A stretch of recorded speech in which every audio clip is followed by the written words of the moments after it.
Değerli izləyicilər, videonu bəyənib kanala abunə olun ki, hər kəs son xəbərlərdən anında məlumatlansın.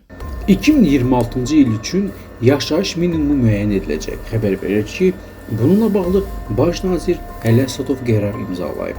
Qərara əsasən Ədliyyə Nazirliyi, İqtisadiyyat Nazirliyi, Maliyyə Nazirliyi və icra prosesində müəyyən ediləcək digər aidiyyatı dövlət orqanları dövlətin hüquqi şəxsləri ilə razılaşdırmaqla təkliflərini 5 ay müddətində Nazirlər Kabinetinə təqdim etməlidir.